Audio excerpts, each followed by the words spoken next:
말씀의 제목이 순종하는 삶입니다.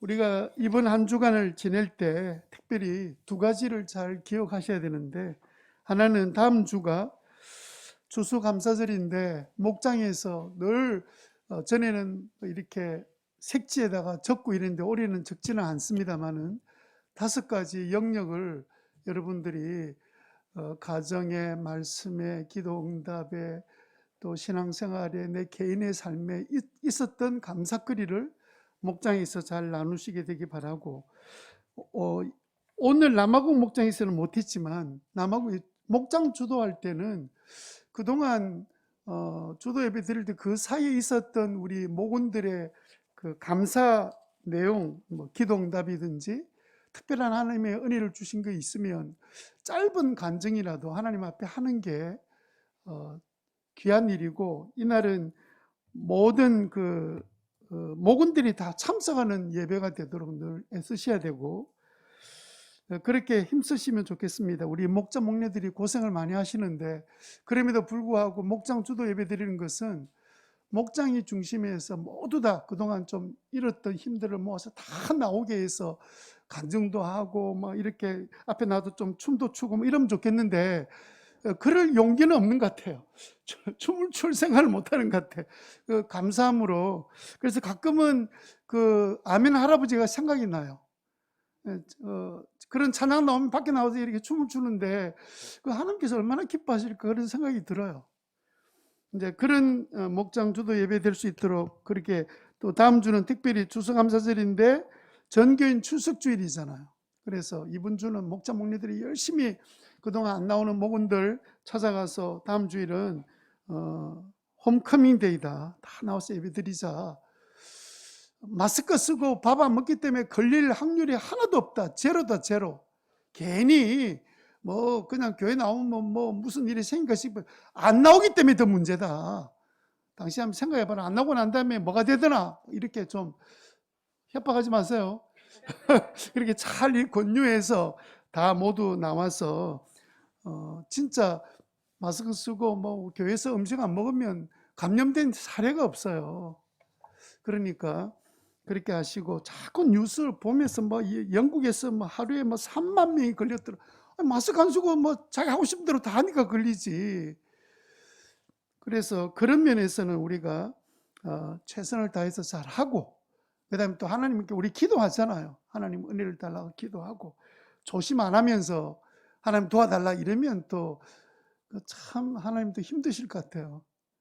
우리가 할 일을 이미 나와 있는 대로 잘 해서 그렇게 해주시면 너무너무 감사하고, 이번 목자 모임은 감사거리가 많은 그런 시간이 되었으면 좋겠습니다. 오늘 말씀은 우리가 지금 계속해서 삶 시리즈로 계속 하고 있기 때문에 오늘은 이제 거의 막바지에 왔습니다. 제 계획에 한 10주 정도의 막바지에 왔는데, 순종하는 삶, 오늘 그렇게 말씀을 생각했습니다.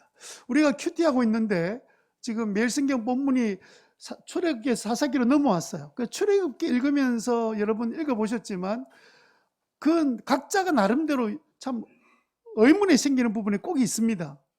목회자 입장에서는 의문이 생기는 게 한 사건이 있었는데 도대체 이해가 안 되는 거예요. 아론이란 인물인데 이 아론은 대제사장이잖아요. 게다가 또 모세의 형님입니다. 큰 죄를 지었어요.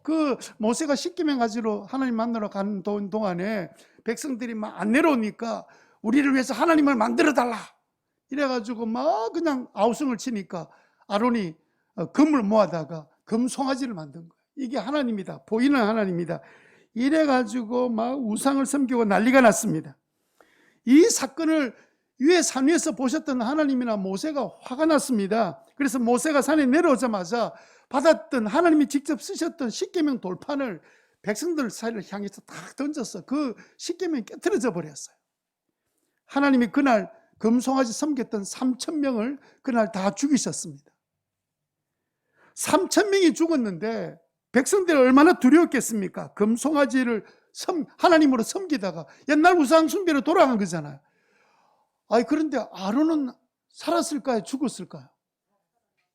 왜요? 금송아지 만든 사람이잖아요. 그러면 살았으면 왜 살아 있었을까요? 아무도 고민 안 하시는 모양이네. 이거 죽어 마땅하잖아요. 아니면 백성들이 소리 지른다고 금 모아가지고 금송아지 우상을 만들어요? 그 대제사장 되는 사람이? 이해가 안 된단 말이에요. 왜 다른 사람은 3,000명 죽이고 아론은 왜 살려놓았을까? 이상해요. 아론이 모세 형님이라고 봐준 겁니까? 대제사장이니까 죄를 지어도 용서해 주는 겁니까? 여러분, 출애굽기를 가만히 보면 백성들이 별의별 죄를 얼마나 원망을 많이 합니까? 며칠 전에 기적을 보고도 더 원망하고 어지간해도 하나님이 다 용서해 주셨어요. 왜냐하면 이스라엘 백성들이 약하다는 걸 알고 계셨어요. 노예로 400년 생활을 했으니까 하나님께서 그 이해를 하시고 어지간한 거 다 넘어갔습니다. 그런데 하나님이 넘어가지 않은 게 하나 있어요. 그게 뭐냐면 우상 숭배자를 넘겨주신 적이 없어요. 우상 숭배자는 모두 다 하나님께서 그냥 벌 주시고 용서하지 않으셨습니다. 그런데 그러면 왜 아론을 살려놓았어요?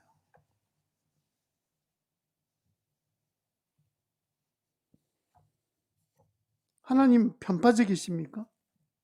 하나님은 공정하지 않으신 분입니까? 그런데 여러분, 가만히 이 출애굽기 전체를 가만히 보면 아론을 살려주셨던 이유가 한 가지 찾을 수 있는데, 그게 뭐냐면 평소의 그의 삶입니다. 아론의 평소의 삶은 뭐냐면 순종하는 사람이었어요. 예? 사람들이 막 아우성치고 간청하니까 그 말을 들어준 것이 잘못한 일이긴 한데, 평소에는요 얼마나 순종을 잘한지 모릅니다. 아론이 모세보다 나이가 훨씬 많은 형이에요. 그런데도 불구하고 동생 모세가 지도자로 명령하는 모든 일을 깍듯하게 순종했습니다. 하나님의 종으로 여겼습니다. 모세 가족들이 다 그런 거 아닙니다. 미리암이라는 누나가 모세한테 항의했습니다. 니만 선지자가, 나도 선지자다. 이러다가 하나님께서 문둥병이 걸려가지고 그래가지고 혼이 났잖아요. 그런데 아론은 그보다 나이가 더 많은 형인데도 불구하고, 여자도 아니고 남자인데도 불구하고 모세에게는 항상 평생 동안 순종했습니다. 하나님 말씀을 전하는 모세의 말을, 하나님의 말씀을 그대로 믿고 그대로 순종한 삶을 살았어요. 그러니까 저는 이 하나님께서 그렇게 큰 잘못을 범했음에도 불구하고 평소에 늘 순종하는 삶을 살았기 때문에 이번 일로 통해서 고칠 수 있다고 그렇게 보신 거예요. 그래서 모세의 오른팔 노릇하다가 모세가 손들어 기도할 때 옆에서 그 동생 팔을 들어주는 참 그 형임에도 불구하고 형의 자리를 요구하지 아니하고 하나님이 대신 말씀해 주는 대언자로 생각하고 그렇게 순종하는 삶을 살았는데, 이걸 통해서 우리는 무엇을 한 가지 생각하게 되냐면, 하나님은 정말 순종을 귀하게 보시는 분이구나. 평소에 늘 순종하는 사람이 실수한다고, 한 번 했다고 그것을 하나님께서 바로 처벌하시는 분은 아니시구나. 그런데 여러분, 순종하는 것은 절대로 쉽지는 않습니다. 순종이 잘 안 돼요. 이 순종이 평소에 훈련이 잘 안 되는 사람은요, 조금만 자기 뜻과 다르고 자기를 무시한다고 생각하면 언제든지 발로 찰 수 있는 사람이 바로 우리들입니다. 여러분, 신자는 순종하는 사람이 맞습니다. 그러면 신자 되면 저절로 순종하게 되나요? 아니에요. 신자가 되고 난 다음에도 순종하는 훈련을 받아야만이 할 수 있는 게 순종입니다. 은근히 자기 뜻과 자기 주장을 내세우는 것이 바로 우리 인생의 본성이에요. 우리가요, 이전에 하나님 떠나 살았잖아요. 그래서 에베소서 2장 2절에 보면 어떤 말씀이 있냐면, 이 세상 풍조를 따라서 살았습니다. 게다가 불순종의 자식들 가운데서 역사하는 불순종의 영, 그 사단의 뜻에 따라서 마음대로 불순종하며 살았던 것이 바로 우리들입니다. 그러니까 우리는 다른 말로 하면 불순종의 자식이었다가 예수 믿게 된 거예요. 근데 그 본성이 아직도 남아 있어요. 저도 마찬가지입니다. 저도 쭉 이렇게 신앙생활을 자라오면서 이 순종의 문제가 제일 어려운 문제였습니다. 어릴 때 그 중학교 때 은혜를 받고는 그 순종하려고 막 이렇게 애를 쓰긴 했어요. 그래서 중학교 다니고 은혜를 받고 다니면서도 매일 교회 저녁마다 와서, 저만 온 게 아닙니다. 와서 저녁에 오면 요즘 우리가 성전기도 하듯이 밤마다 저녁에 꼭 교회 나가서 울면서 하나님 저 순종하는 사람 되게 해주세요 이렇게 회개하고 돌아간 거 보면 제 기억에 참 어지간하다 니도, 예? 그런 생각을 제가 지울 수가 없어요. 제 친구 중에 똑똑한 친구가 있습니다. 전도사 시절이었는데 섬기는 교회 그 목사님이 좀 상식적이지 않은 분이었던가 봐요. 굉장히 뭐 하여튼 좀 일방적이고 뭐 이런 분이었던 것 같아요. 그래서 늘 이제 이 친구가 목사님 좀 왜 저러시지? 왜 저렇게 하시지? 늘 이렇게 마음에 불편한 마음이 있었는데, 아니 교회에서 그걸 표현할 수가 없잖아요. 그래서 학교 와가지고는 늘 친구 만나면 늘 불평을 했습니다. 우리 교회 목사님 와 저런지 모르겠다. 나는 이게 안 틀렸고 저것도 틀렸고 이것도 안 맞고 이것도 마음에 들지 않고, 아이고 나 정말 힘들다. 설교도 마음에 안 들고. 그럼 막 이렇게 친구들이 이야기했는데 그 친구들이 처음에는 듣고 있다가 그 친구들 중에 성격 아주 성질 급한 친구 하나 있었어요. 이야기를 딱 한 번은 그 이야기를 들으니까 당장에 그 자리에서 목사님께 전화를 한 거예요. 전화해가지고 대뜸 하는 말이, 목사님 아무개 전도사 친구인데요, 예? 와 아무개 전도사 왜 이렇게 힘들게 만들어요 목사님? 그러면서 막 이 전도사가 따지면서 씩씩거리면서 전화를 한 거예요. 뭐 순종하는 훈련이 전혀 안 된 거죠. 아니 그래가지고 이제 전화 받았던 그 담임 목사님은 얼마나 황당했겠습니까? 그 다음 주일날 이 친구가, 똑똑하다는 이 친구가 교회를 더 갔더니 목사님 부르더래요. 야, 너 좀 잠깐만 와봐요. 내일부터 나가세요. 우리 교회 지금 필요 없으니까 가라고. 그래 쫓겨났어요. 근데 쫓겨나는 그 상황을 자기가 아니까 자기는 할 말이 하나도 없는 거예요. 아무리 그 불평을 해도 친구가 그렇게 전화할 줄을 몰랐는데 뭐 전화해가지고 난리가 났으니까 쫓겨났습니다. 그러다가 몇 달 있다가 영도에서 아주 큰 교회에서 전도사로 이제 가게 된 거예요. 가게 되면 이전 교회 그 목사님 가서 이명서를 받아와야 되거든요. 그래서 이제 찾아가서 목사님 가서, 목사님 제가 몇영도 교회 전도사를 가게 되었습니다. 이렇게 목사님이 깜짝 놀라는 거예요. 놀리는 이유가 뭐냐면 이렇게 순종 못하는 놈이 어디 갔어? 이렇게 큰 교회 가서 사역하노? 이렇게 그 때문에 놀라신 것 같아요.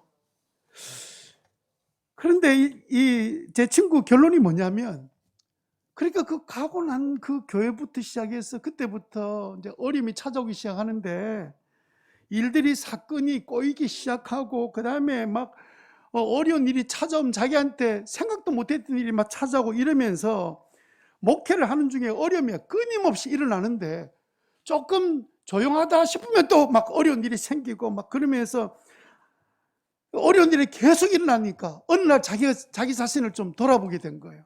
내가 순종하는 훈련을 못 받아가지고 순종하지 못했더니 하나님은 나를 그냥 다듬어 놓으시려고, 순종하는 사람 만들려고 이렇게 목회하는 중에 불순종하는 사람들 만나게 하시고 이런 일들이 일어나게 만들어서 하나님께서 나를 다듬어 가시는구나. 그렇게 깨닫고 나니까 세월이 이미 많이 지나간 거예요. 그 사이에 어려움을 많이 겪으면서 요즘은 그 친구 얼마나 감사하며 사는지 모릅니다. 내가 그때 정신을 차리고 이 순종하는 훈련을 받아가지고 자랐어야 되는데 불순종하다가 결과적으로 하나님이 나를 다듬으신다고 나는 평생 죽을 고생, 요즘은 그걸 개고생이라 그래요. 개고생. 안 해도 될 고생을 많이 했다는 거예요. 여러분은 어떻습니까? 여러분 순종하는 거 좋아하세요? 그러니까 자연스럽습니까? 아니면 꼭 내 주장을 해야 속이 편한 그런 사람입니까? 이거 목사님은 또 목회자니까 뭐 순종하려고 애쓰고 또 순종도 하라고 말씀하시지만, 아니 세상에 한번 살아보이소 마음에 드는 인간들이 있는가? 그렇죠. 세상이 이 불순종의 영이 다스리는 세상에 그게 순종이라는 게 어디 있겠습니까? 불순종의 사람. 그리고 우리 학교 다닐 때도 가만히 보면 학교에서 막 그냥 대들고 하는 이런 아이들, 때로는 선생님한테 막 악담을 하는 친구들이 오히려 영웅처럼 보이는 희한한 분위기가 세상에 많아서, 제가 대학 다닐 때는 아니 세상에 학생들이 대학 교수 머리 깎는 대학들이 생겨가지고 난리가 났습니까? 80년대. 그러면 저게 진짜 그게 영웅입니까?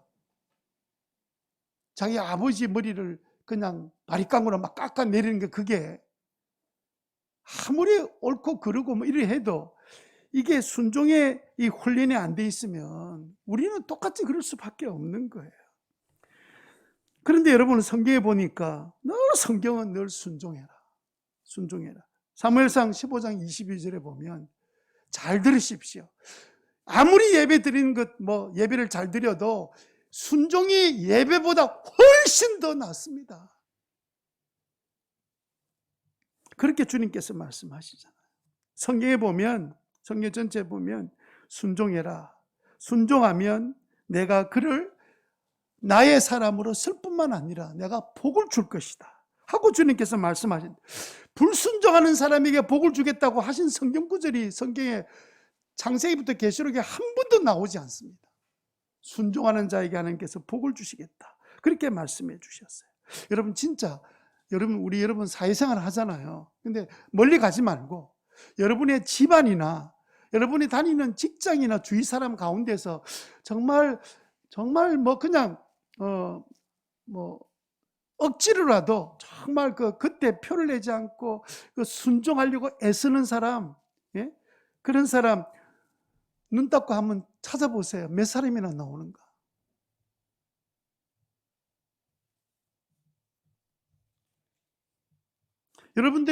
여러분의 이제 일가 친척 천재를 다해서 순종 이러면 탁 떠오르는 사람이 누가 있습니까? 여러분 집안에.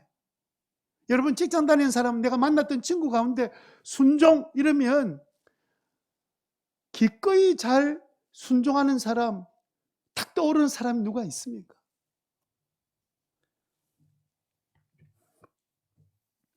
저는 아까도 신자님 나오셔서 어려운 성전교회 돕자, 그걸 우리가 이제 당에 모여서 이런 이야기를 작년도 얼마 전부터 계속해서 이렇게 이야기하면, 이거 목사님 우리 교회 아직 빚이 매덕이 있는데 그거 갚아야지, 이렇게 말하는 사람 한 분도 없어요. 그래도 어려운 곳, 또 어려운데 이렇게 돈 넣는 일은 그냥 하자 이러면 예 하고는 아무 말이 없는, 어떨 때는 말이 없어가지고 혹시 속으로 또 불편한 거 아닌가 이렇게 생각할 정도로 말이 없는 거예요. 여러분, 순종하는 것, 그게 하나님의 은혜와 같이 연결이 되어 있습니다. 왜 우리는 순종하는 사람 찾고 자녀들이 나에게 순종하기 원하면서 나는 순종하는 사람인가? 아내들은 남편에게 순종합니까? 부모에게 순종합니까? 남편은 아내의 말을 그냥 무시하지 않고 잘 귀담아 듣고 있습니까? 여러분, 이게 훈련이 안 돼 있으면요, 하나님 말씀 절대로 귀를 기울여 들을 수 없는 게, 하나님께서 말씀하셨잖아요. 보이는 부모에게 순종하지 못하는데 어떻게 안 보이는 하나님께 순종하냐. 정말 순종은 쉬운 게 아닌 것 같아요. 우리 집 아이들은 말을 안 들어요, 이렇게 말하기 전에 나는 정말 순종을 기꺼이 하려고 애쓰는 사람인가, 이렇게 한번 물어보면 오늘 이 말씀이 우리가 얼마나 큰 힘이 되고 유익이 되는지 모릅니다. 제가 초대에 말씀드렸던 것처럼 제가 순종을 잘하는 사람이기 때문에 이 말씀 전하는 게 아니에요. 저도 순종을 계속해서 훈련하는 중에 있는 사람입니다. 오늘 본문은 우리 모두가 순종해서 하나님이 약속하신 복을 다 받는 그런 축복의 주인공이 되시기를 바랍니다. 그럼 우리는 어떻게 하면 순종을 배울 수 있을까요? 자, 먼저 신자가 순종의 삶을 살지 않으면 어떻게 될까요? 첫 번째 생각할 것은 뭐냐면 평생 고통스러운 삶을 삽니다. 고통스러운 삶을 산다는 말은 뭐냐면 아프다는 거예요. 평생 마음이 아프고 몸이 아프고 뜻대로 되는 것이 없고 자주 막히기도 하고요. 자신의 인생길에 뭔가 자꾸 막히고 관계에서 갈등이 끊임없이 일어난다면 한번 우리 자신들에게 저 인간이 문제고 환경이 문제고 따지기 전에 먼저 내가 혹시 불순종을 하나님 앞에 해서 하나님이 막고 계신 것 아닌가라고 한번 우리에게 자신에게 물어야 됩니다. 왜냐하면 불순종의 삶은 하나님이 막으시기 때문에 생기는 일이에요. 이제까지 네 뜻대로 했으니까 이제는 네 뜻대로 하도록 내버려 두지 않겠다. 오늘 17절 말씀해 보면 젊었을 때는 네가 힘 있다고 할 때는 네 하고 싶은 대로 막 돌아다녔지. 조금 지나봐. 너는 다른 사람이 너를 묶어가지고 끌고 갈 거야. 그 말씀을 왜 하실까요? 예? 그렇게 끌려가야 될 그런 상황이 생기기 전에 우리가 순종하는 삶을 살아야 되지 않느냐는 거예요. 왜 그럴까요? 왜 불순종하면 고통스러운 삶을 살게 될까요? 이유는요, 하나님이 불순종을 미워하기 때문에 그렇습니다. 불순종은 하나님이 미워하신다. 시작! 그래서 하나님이 대적한다고 말할 때 성경, 여러분 구약 성경 이렇게 큐티하는 게 중요하거든요. 매일 조금 읽어가다 보면 얼마나 자주 나오는지 몰라요. 어떤 사람에게 하나님께서 복을 주시는지, 어떤 사람을 대적하시는지, 하나님이 대적하는데 아무리 노력해 보세요. 잘 될 수가 있는지. 얼마나 괴롭겠습니까? 야곱 한번 보세요. 대표적인 믿음의 사람이면서도 대표적인 불순종의 사람, 자기 깨를 부려가지고 평생을 살아온 사람, 자기 뜻대로 막 그냥 사는 거예요. 하여튼 머리 얼마나 비상한지. 그렇게 사는데 나중에 하나님 어떻게 하셨어요? 다시 가나안 땅에 들어와서 약속의 땅에 들어올 때 나이가 들었던 이 야곱의 환도뼈, 엉덩이뼈를 탁 치셔서 완전히 이 한쪽 다리를 절게 만드셨어요. 평생 절게 만드셨어요. 그제서 철이 들어가지고 한 방에 날아갔습니다. 하나님 그때까지 기다려 주셨어요. 끝까지 머리 굴리고 장깨 부리고 이러니까 나중에 하나님이 순종을 훈련시키려고 한도뼈를 딱 치고 난 다음에 그제서 정신 차리고 하나님 앞에 나가서 믿음으로 살기 시작한 사람이 바로 야곱입니다. 잠언 6장 16절에 보면 이런 말씀 나옵니다. 주님께서 미워하는 것, 싫어하는 것이 있는데 17가지다. 참 이게 성경이 분명한 책인데도 불구하고 6개면 6가지고 7가지면 7가지예요. 17은 또 뭡니까? 근데 여러분 잘 읽어보면 왜 17이라고 말했는지 알 수가 있게 돼요.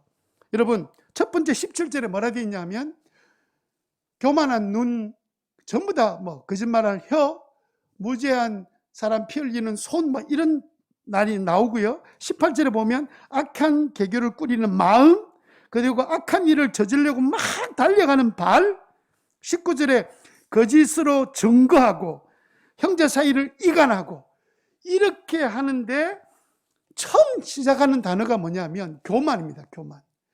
교만한다는 말은 무슨 말이냐면 불순종한다는 뜻이에요. 교만하다는 말은 겸손의 반대말이잖아요. 자기 주장을 내려놓아야 겸손인데 자기 주장을 끝까지 주장합니다. 남의 생각을 무시한다는 뜻입니다. 아무리 옳은 말을 해봐라 내가 고개 숙이는가 하고는 남 머리를 팍딱 들고는 끝까지 내리지 않습니다. 하나님께서 말씀하셔도 자기 마음대로 합니다.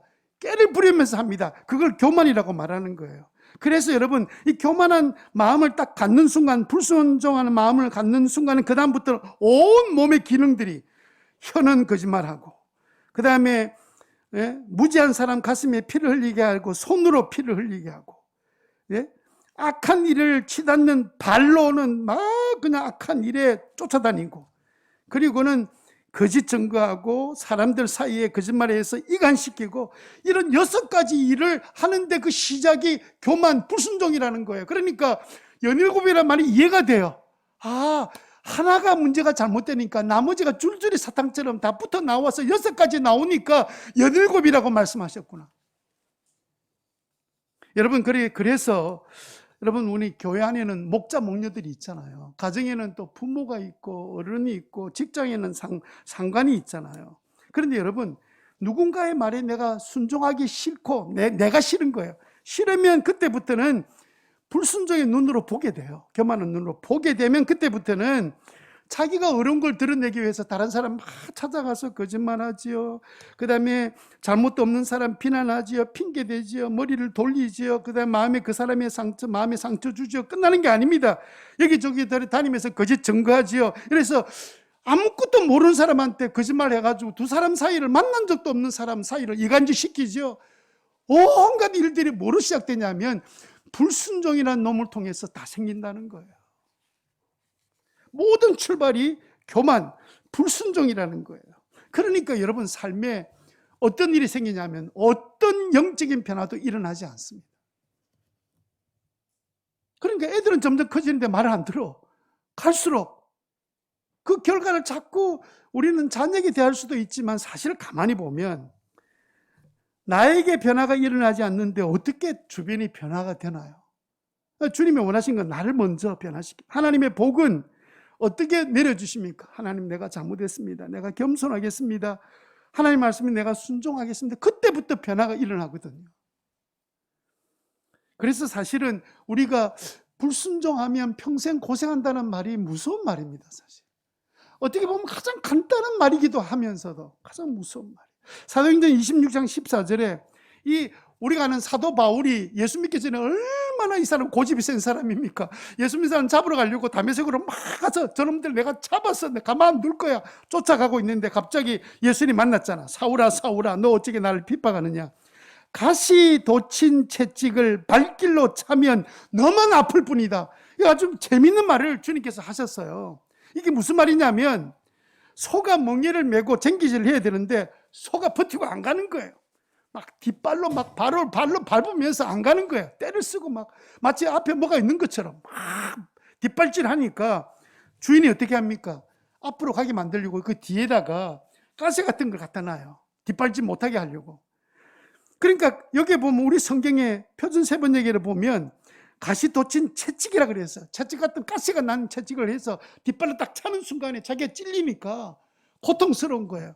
그래서 만들어서 하는 말씀이 뭐냐면 불순종하면 가시 채찍을 누가 차냐면 네 발로 차는 거야. 불순종하면 그런 고통이 따라온다는 것을 설명하려고 예수님께서 바울이 예수 믿기 전에, 사울이 예수 믿기 전에 네가 왜 그래 고생하냐? 응? 너 왜 그렇게 하나님 뜻도 아닌 것 가지고 그렇게 네 생각대로 하다가 네가 스스로 고통당하고 있는 거 아니냐라고 말씀해 주신 거예요. 여러분, 성경에 보면 재밌는 인물들이 많죠. 가룟 유다 같은 인물은 주님의 놀라운 은혜를 현장에서 보고도 끝까지 불순종하고 끝까지 돈에 매여가 살다 보니까 돈 쓰는 것에 대해서 항상 예수님의 마음에 안 드는 거예요. 저 여자 저런 돈, 저 아까운 돈을 예수님 발에다 막 붓냐? 응? 저 가난한 사람 주면 돈이 얼만데. 주님의 생각은 전혀 없고 자기 생각에 빠져서 막 이렇게 살다 보니까 나중에 예수님 팔아먹잖아요. 여러분, 결국은요, 망하는 길로 가는 겁니다. 불순종해서 성하는 길로 가는 사람이 없어요. 그러면 우리는요, 어떻게 하면 순종하는 삶을 살아갈 수 있겠습니까? 두 번째 우리가 생각할 것은 두 팔을 벌려야 되는데 쫙 벌리셔야 됩니다. 두 팔을 확 이렇게 벌리셔야 돼요. 두 팔을 쫙 벌려라. 시작. 네. 자, 18절 말씀을 본문 읽을 텐데 이 구절이 핵심 구절입니다. 내가 진정으로 내게 말한다. 네가 젊어서는 스스로 띠를 띠고 네가 가고 싶은 곳을 다녔으나 내가 늙어서는 남들이 너의 팔을 벌릴 것이고 너를 묶어서 내가 바라지 않는 곳으로 끌고 갈 것이다. 이거는 이 지금 베드로 요한에게 말씀하실 때 지금 요한을 통해서 우리에게 말씀하실 때 주셨던 말씀이 뭐냐면 두 팔을 벌려라. 야 베드로야, 너는 두 팔을 벌려라. 결과적으로 19절에 보면 이거는 순교에 대한 이야기이지만 이 본문을 가만히 들다 보면 네가 젊었을 때는 네 하고 싶은 대로 막 하고 싶은 대로 네 마음대로 했지. 이제부터는 그렇게는 안 돼. 이제부터는 사람들이 너 허리에다가 네 허리끈으로 꽉 묶어서 너를 끌고 갈 텐데 그런 일들이 일어난다고 이야기하시는데 의도는 뭐였냐면, 예수님의 의도는 뭐냐면 누가 너를 사람을 통해서 메어서 끌고 가는 줄 아냐? 내가 너를 사람을 통해서 너의 허리를 묶어서 끌고 가도록 할 뿐이지 끌고 가게 하는 것은 바로 나다. 예수님이라는 사실을 말씀하고 계시는 거예요. 우리가 순종하기 위해서는요, 그래서 이 구절을 통해서 우리가 순종하기 위해서는 어떻게 되냐면 아예 두 팔을 벌려야 돼요. 주님 묶어주세요. 그래서 제가 차라리 묵히겠습니다. 사람들이요, 누가 와서 나에게 뭐 말도 안 되는 걸 내게 순종을 요구할 때 전에는 말도 안 되는데 뭐 네가 뭔데 이렇게 할 수밖에 없는 게 우리 인간인데, 만약에 우리의 생각을 사람이 나를 묶어서 강제로 끌고 간다 생각하기 전에 혹시 하나님이, 예수님이 이 사람을 통해서 나를 순종하는 것으로 끌고 가도록 사용하신다면, 아, 이것은 사람이 아니라 예수님이 그렇게 하시는구나, 이렇게 생각을 바꿔야만이 예수님이 원하시는 일에 내가 끌려가는, 순종하는 삶을 살아갈 수밖에 없다는 거예요. 왜 우리가 순종하기 위해서 두 팔을 벌려야 되냐면, 여러분, 우리도 사람인데 누군가 나보다 좀 어린 사람이, 아니면 나보다 좀 못한 사람이 막 나를 막 억지로 끌고 간다 그러면 화가 나잖아요. 아니, 니나 잘해라 이렇게 말하고 싶은데, 그런데 주님의 말씀은 뭐냐면, 너를 끌고 가는 것이 사람으로 보이지만 내가 너 끌고 가는 거야. 지금 이렇게 끌고 가는 끌고 가는 사람 배후에서 주님이 끌고 간다고 생각하면 우리 생각이 달라지는 거예요. 그러면 우리는 아무리 자존심이 강한 사람이라 할지라도 주님이 나를 끌어가신다고, 주님이 이렇게 나를 힘들게 하지만 순종하는 길로 가게 하신다고, 나를 이렇게 주님께서 낮추어서 힘든 가운데서 나를 순종하게 만들려고 이렇게 하신다고, 이런 생각이 들어가면 우리는 쉽게 순종하는 길로 걸어갈 수가 있게 되기 때문에 주님께서 하신 말씀이에요. 이제는 네가 네 힘으로 가지 못하도록 다른 사람이 허리를 묶어서 네가 원치 않는 곳으로 갈 건데, 그 장소가 어디까지냐면 순교하는 자리까지 갈지라도 그거 주님이 너를 끌고 가는 거야.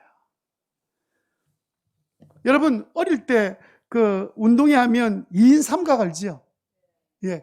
양쪽 두 사람 다리를 묶어가지고 다리 3개가 이제 뛰는데, 이거를 잘하려면 어떻게 됩니까?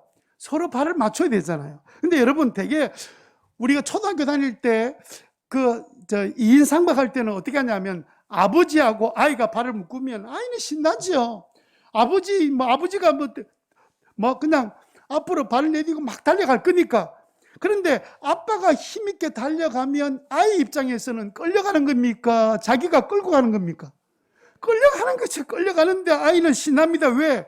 아버지한테 끌려가지만 아버지가 하여튼 1등을 향해서 달려갈 거니까. 여러분, 예수님이 나에게 띠를 딱 메어서 너 순종하는 훈련이 필요해, 너 정말 복받는 삶을 살려면 너 순종해야 돼 하고 주님께서 사람을 통해서 딱 묶어서 나를 끌고 가게 될 때, 그때 자꾸 그 사람 생각하지 말고 남편 생각하고 아내 생각하고 직장 상사 생각하지 말고 주님이 나를 끌고 가는데, 나는 내 마음에 들지 않는 일이라 할지라도 예수님이 일을 하게 하신다면 제가 순종하겠습니다, 훈련하겠습니다, 이렇게 받아들이라는 거예요. 왜요? 예수님은 나를 결국 끌고 가면 어디로 끌고 가겠습니까? 죽이는데 끌고 가겠습니까? 예? 시편 23편 3절에 보세요. 어디로 우리를 끌고 가시는지 다 같이 한번 읽어보겠습니다. 시작. 나에게 새 힘을 주시고 당신의 이름을 위하여 바른 길로 나를 인도하신다. 주님이 나를 데려가는 데는 죽이는 데가 아니라 나를 어려운 길로 인도하고 가장 좋은 데로 데려가시는 분이 예수님이기 때문에, 예수님, 이제 내가 두 팔 벌리고 이제는 순종의 훈련을 하겠습니다. 누가 내 허리를 묶더라도 나는 주님이 하신 일로 생각하고 나는 끌려가겠습니다. 아닙니다, 제가 자진해서 가겠습니다. 그렇게 두 팔을 확 벌리라는 거예요. 그래서 누군가 나를 끌고 가려고 하면 그때 우리 입에서 나와야 될 말이 아니야 라고 외치지 말고 예 마음껏 끌고 가십시오 라고 반응하라는 거예요. 좀 더 구체적으로 우리가 누군가 나에게 명령하고 순종을 요구하는 일이 생기면 우리는 어떻게 하면 순종의 사람이 되는지 3가지로 간단하게 말씀드려요. 첫 번째는요, 내게 달린 끈, 누군가 나를 순종하도록 순종을 요구하는 끈을 묶고 나를 끌어당길 때 나는 뭘 믿어야 되냐면 예수님이 묶으신 끈이구나, 그렇게 믿으라는 거예요. 여러분, 우리가 사는 모든 환경 가운데 하나님이 모르는 환경이 있습니까? 없습니까? 대답 안 한 거 보니까 한번 그래 해보자는 겁니까? 우리가 하나님이 모르는 환경, 하나님이 허락하지 않는 환경이 있어요? 없어요? 없죠. 하나님이 타세요. 제일 좋은 자리로. 그렇지 않으면 내가 순종하는 사람이 안 되기 때문에 나를 순종의 사람 만드시려고 나를 사람들이 뭘 통해서 나를 딱 묶고 나를 순종의 자리로 끌고 갈 때 나 싫어, 나는 그럴 마음이 없어, 이렇게 버티기보다는, 버티고 뒷발로 막 버티고 발로 차면 자기 다리만 아파, 온몸이. 그러기보다는 주님이 이렇게 하신다면 분명히 이유가 있을 것이고 결과적으로는 최고 축복된 길로 인도하실 거야. 그렇게 믿게 되시기를 바랍니다. 한번 따라합시다. 예수님이 내게 띠를 매신다. 시작. 네, 어떤 상황이더라도 꼭 내가 원하는 대로 하는 게 잘하는 게 아닙니다. 여러분 살아왔잖아요. 내 부부간에도 각자가 내 원하는 대로 다 해보니까 두 사이에 뭐가 남아요? 싸움과 갈등과 불신만 남지요. 그냥 한번 계속 한번 져줘보세요. 그래요, 당신 뜻대로 할게. 그러면 모두 다 얻습니다. 남편의 아내의 신뢰를 100% 얻으면 그 다음에는 허락이 필요 없어요. 당신 말 다 믿으니까. 그런데 의심받으면 1,000원 쓰는 것도 의심, 그 1,000원 가지고 말 건데, 돈 1,000 가지고 뭐 쓸 게 있나? 10,000원 가지고 말 끼고 10만 원 말 낀데 온갖 가지고 불신할 거예요. 근데 우리가 끌려다니는 삶은 모든 거 다 얻지만 안 끌려가려고 끝까지 버티면 불신밖에는 남는 게 없어요. 주님의 말씀에도 똑같습니다.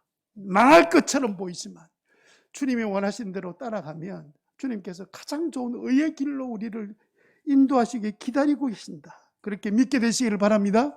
두 번째는요, 사람이 끌고 가는 것 같은데, 사람이 순종을 요구하는 것 같은데 그렇게 생각하지 않고 우리는 이제부터 예수님이 나를 끌고 가신다면 어떻게 될까? 두 번째는 기대감이 생깁니다. 혹시 주님께서 나를 순종의 훈련을 시키려고 나를 그렇게 하시는구나. 나를 메어가시지만 나는 힘들어 보이지만 그러나 분명히 의의 길을 축복의 길로 인도하실 거야 라는 그 기대를 가질 수 있는 것은 내가 예수님을 믿기 때문에 그래요. 어려우신 예수님을 믿으시기 바랍니다. 축복의 예수님 믿으시기 바랍니다. 세 번째는 기꺼이 순종하는 거예요. 기꺼이 순종하는 거예요. 예수님이 겟세마네 동산에 올라가서 죄도 없으신 예수님이 우리를 위하여 십자가 지시를 하는데 너무 힘들어서 주님 이거 아버지 이거 지나갈 수는 없습니까? 겟세마네 동산에 지금도 예루살렘 가면 예수님 기도하셨던 그 큰 바위가 있습니다. 예수님이 두 발을 펼치고 그 바위에 손을 얹고 간절히 기도하셨어요. 어떻게 기도하셨냐면 땀이 떨어져서 모처럼 떨어졌다고? 피방울처럼 떨어졌어요. 간절히 기도하시면서 결과적으로 그 기도 내용이 뭡니까? 내 뜻대로 마시고 아버지 뜻대로 하옵소서. 그것 때문에 우리가 구원받아서 이 시간 신앙생활을 하고 있는 것 아닙니까? 여러분, 우리가 두 팔을 다 벌리고 주님 나를 메어서 주님 원하신 대로 나를 끌고 가세요. 저는 기꺼이 끌려가겠습니다. 아닙니다. 제가 즐거움으로 끌려가겠습니다. 기대감을 갖고 끌려가겠습니다. 그렇게 고백하는 은혜가 있게 되기를 바랍니다. 이렇게 순종하면 어떤 일이 벌어질까요? 세 번째로 어떤 삶을 사냐면 복된 삶을 삽니다. 정말 복된 삶을 삽니다. 왜냐하면 하나님이 순종하는 사람을 제일 좋아하시거든요. 제사 예배 드리는 것, 그것보다 나는 순종하는 사람 더 좋아해.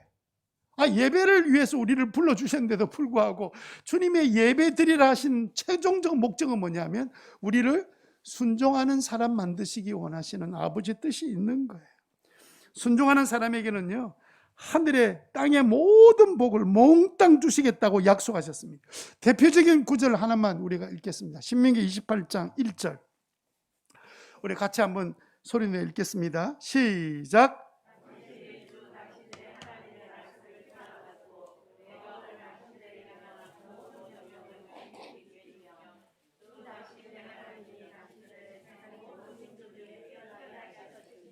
아멘.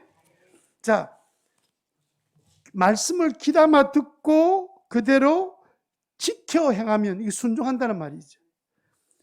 그러면 2절에 어떤 일이 생기느냐? 당신들이 주 하나님의 말씀에 순종하면 이 모든 복이 당신들에게 찾아와서 당신들을 따를 것인데, 3절에 성읍에도 복을 받고 들에서도 복을 받고, 4절에 당신들의 태가 복을 받아 자식을 많이 낳고 땅이 복을 받아 열매를 풍성히 내고 집짐승의 복을 받아 번식하고 소가 많아지고 양도 새끼를 많이 낳을 것이. 5절에 곡식 강주리도 반죽 그릇도, 나는 반죽 그릇 복 받는다는 말이 진짜 나중에 물어봐야 됩니다. 이 표현이 뭐 이런 게 다 있습니까? 반죽 그릇이 복을 받는다는 게 뭡니까? 그릇이 복 받으면 어디 되는 겁니까? 안 깨진다는 말입니까? 뭡니까? 6절에 다 같이 시작. 당신들은 들어와도 복을 받고 나가도 복을 받을 것입니다. 도대체 이 모든 복들은 어떤 사람에게 준다고 약속하고 계십니까? 예, 스스로 순종 훈련하는 사람. 우리가 순종은 잘 안 되지만 그래도 순종하려고 매주마다 말씀을 들으면 그 중에 제일 작은 것, 제일 하기 쉬운 것, 아주 작은 것 그 한 가지를 하고 또 하고 이렇게 일주일을 그렇게 하라고 주일날 예배드리고 6일 동안 실습 기간을 드린 거예요. 그러면 그거 작은 거 하나 지키려고 막 이래 하다 보면 쉽잖아요. 내가 할 마음을 안 가져서 그렇지. 해보고 또 해보고 하면 어느 날 보면 내가 점점 순종하는 사람으로 바뀌어 있는 것을 우리가 발견하게 되잖아요. 자, 그래서 여러분, 우리가 순종하면요, 구체적으로 첫 번째, 행복한 삶을 삽니다. 삶이 편해집니다. 여러분, 예수 안 믿던 사람이 제일 먼저 교회 나와서 하나님이 계신다는 이야기를 듣고 나서 제일 먼저 찾아오는 게 뭔 줄 알아요? 마음이 평안입니다. 이상하다, 교회 나오면 왜 이렇게 마음이 평안해지지? 그럴 수밖에 없죠. 내가 하나님의 자녀 되기로 내가 마음을 다 먹고 이제는 하나님 뜻대로 살겠습니다. 이 마음 먹는데 찾아오는 게 평안이죠. 그런데 아무리 교회 나와서 예배를 드려도 나는 뭐 하나님 말씀 아무리 말해도 나는 내 마음대로 살 거야, 이런 사람은 교회 와도 나가도 하나도 마음이 평안하지 않습니다. 내 힘으로 내가 다 해야 되니까 불안한 거예요. 혹시 가다가 뭐 이런 일이 생기면 저런 일이 생기면 어떻게 할까, 온 불안이 마음속에 가득 차 있습니다. 그런데 희한하게도 이제부터 내가 하나님 뜻대로 살아야지 딱 마음 먹는 순간에 주님이 마치 그래 잘했다라고 말씀하시는 것처럼 우리 마음이 평안이 찾아오지 않습니까? 두 번째는요, 순종을 시작하면 천국에서 누리는 삶을 이 땅에서 맛보게 됩니다. 내가 남의 순종을 요구할 때 받아주니까 이제는 남도 나의 말에 순종하며 받아지는 일이 생깁니다. 그래서 여러분, 우리 세대가 참 순종하지 못한 걸 회개해야 되고, 순종하고 나면 그 다음 세대가 순종하기 굉장히 쉽고 보고 배우는 거니까. 그럼 우리 자녀들이 순종하기 굉장히 쉬운 이유가 뭐냐면 부모로부터 불순종한 것을 본 적이 없기 때문에 순종하기가 쉬워지는 거예요. 그래서 여러분, 절대로 자녀 앞에서 부부싸움 하는 것은 바보 같은 짓입니다. 니도 나쁜 놈 되라, 그 뜻이에요. 그래서 여러분 늘 말하잖아요. 그럼 목사님 우리가 위선적으로 살아야 됩니까? 하필은 왜 앞에서 자꾸 싸우나? 아이가 무슨 죄가 잘못했다고, 잘못하면 자기 둘이가 잘못한 거지. 갑자기 왜 이렇게 흥분이 되는지 미안합니다. 그렇게 하셔야 돼요. 천국의 삶을 순종을 통해서 이 땅에서 누리게 해주시겠다는 거예요. 세 번째는요, 하나님의 임재 속에서 삽니다. 하나님이 늘 함께 해주십니다. 여러분, 성경에 보면 예수님도 하나님 아버지의 명령에 따라 순종해서 이 땅에 오셔서 십자가에 돌아가셨잖아요. 그러면서도 또 예수님이 떠나시면서 내가 너희들 두고 가니까 내가 불안하다, 내가 가거든 성령님을 보내줄게 하고 천국 가서 성령 하나님을 보냈는데 성령 하나님이 순종하고 내려오셨어요. 하나님은요, 세 분 삼위가 서로 순종하고 이렇게 이 구조가 이루어져 있습니다. 그것처럼 그 하나님이 우리와 늘 함께 계시고, 그러면 그 하나님이 믿는 우리들의 공동체가 점점 순종하는 공동체로 바뀌는 거 보고, 하나님이 우리 가운데 역사하는구나. 우리가 역사하는 거는요, 뭐 기도 응답을 통해서도 우리가 체험해요. 그 기도 응답을 해주신 이유가 뭡니까? 앞으로 알았지?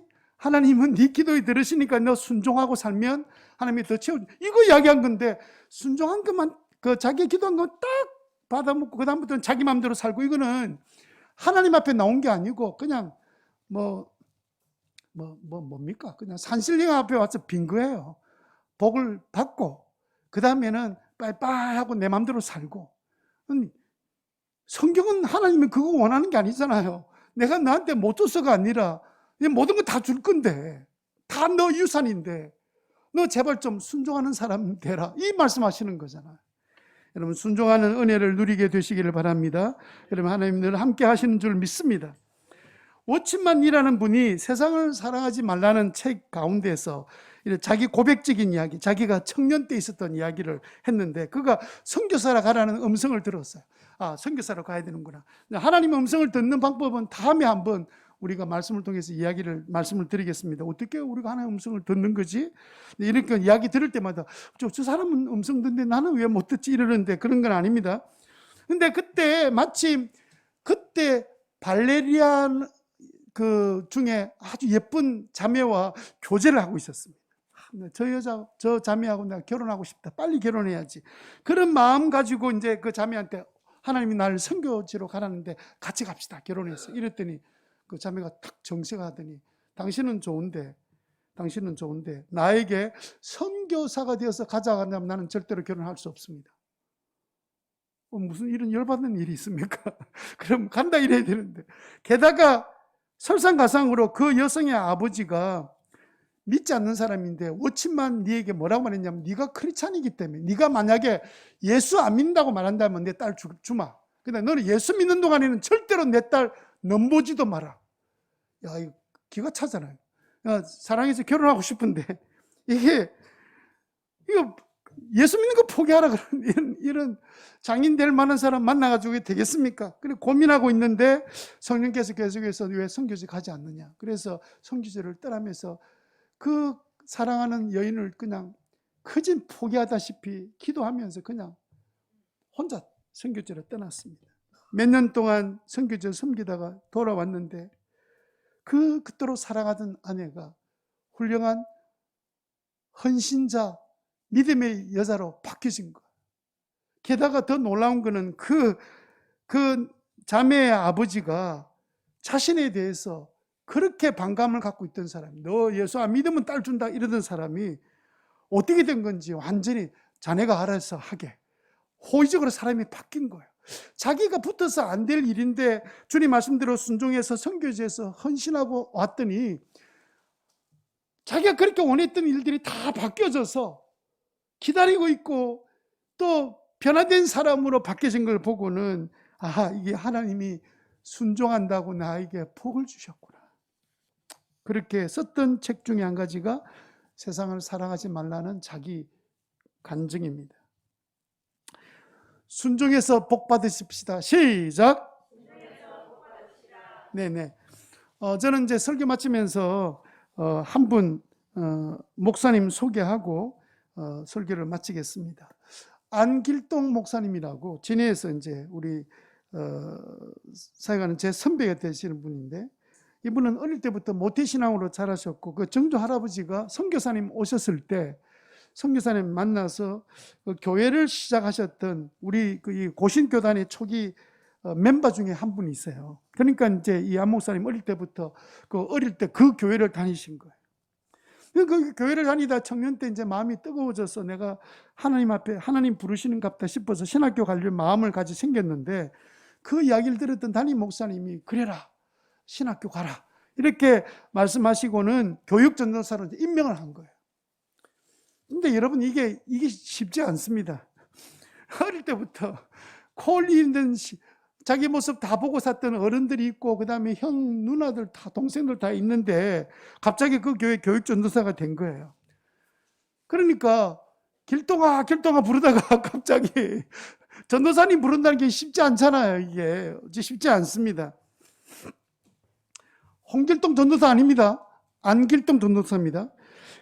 한 번은 이제 그 목사님 또 지역 담당 장로님하고 이 이제 안 전도사 함께 가정 신방을 갔습니다. 그 갔던 그 집이 자기보다 좀 나이 있는 형이 그 집에 살고 있는 그 집에 이제 신방을 갔는데, 그때는 선분기 시절이라 선분기 이제 앉아서 방에서 예배드려야 되는데 선분기가 필요하니까 그 형이 있다가 길동아 이 옆방에 가서 선분기 좀 가져와, 이렇게 평소에 늘 하듯이 길동아 가져와 이렇게 하고는 이제 그건 이 안길동 전도사도 당연하게 아무런 생각 없이 가서 옆방에 가서 선분기를 들고 이제 방에 딱 들어오는데 갑자기 함께 있던 장로님이 큰 소리로 야단을 치셨습니다.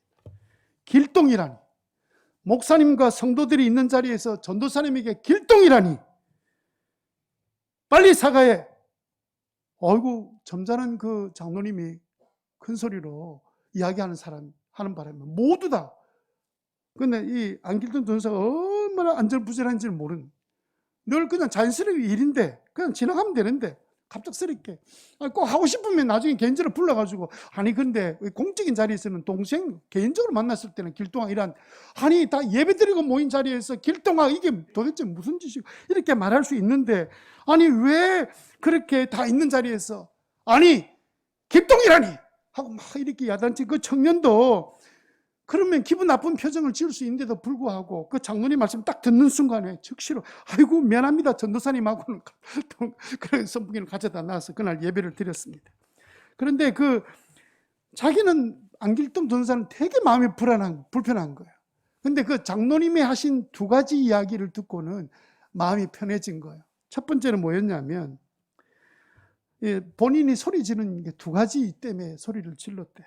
첫째는 앞으로 그냥 청년 동생인 안길동이 이제는 우리 교회 전도사가 됐는데, 교회에서도 동생처럼 그렇게 대하면 사역이 되겠으며, 예? 전도사님이 아무리 나이 어려도 부족한 부분이 있으면 도와드리고 이래야 되는데, 자기보다 나이가 어리다고 그렇게 하면 순종하며 가르침을 받을 수 있겠습니까?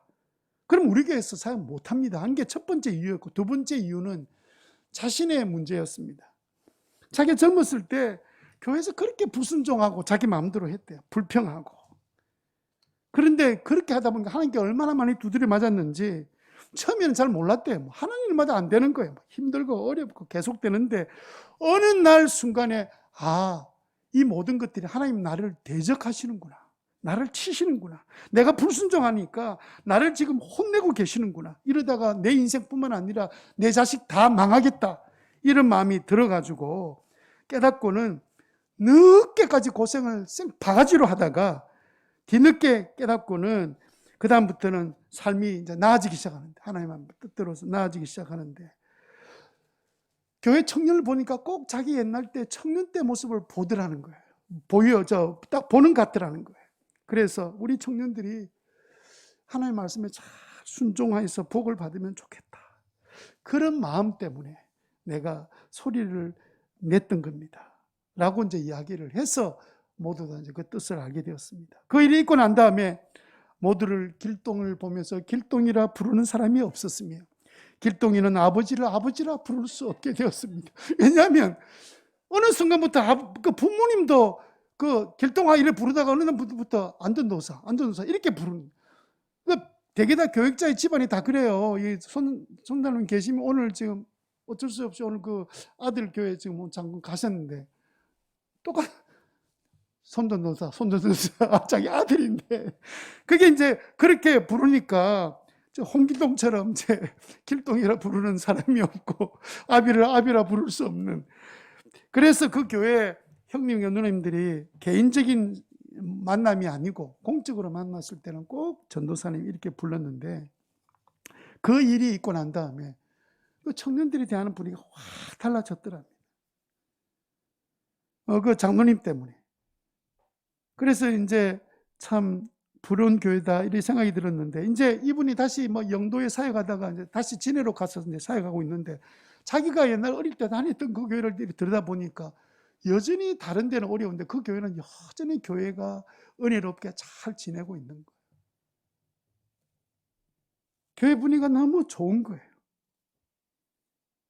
여러분, 전도사가 자기보다 좀 어리다고 불순종하고 막 일마다 브레이크 걸고 이러면 그 사역이 되겠습니까? 예?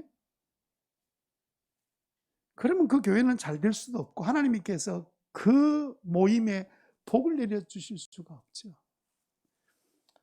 물론 어떨 때는 우리가 참 순종한 게 싫을 때가 있습니다. 나보다 부족하고 문제 많은 사람이 뭘 이야기하면 아유 자기나 잘하지 이런 마음이 들 수 있습니다. 그럼에도 불구하고 하나님께서 나의 환경이나 주님 말씀이 순종하라고 말씀하시고 내가 너를 복되게 하겠다 이 말씀을 주시면 내가 순종 훈련을 받으려고 마음먹으면 하나님께서 우리의 마음에 넘치는 은혜와 복을 내려주실 줄 믿습니다.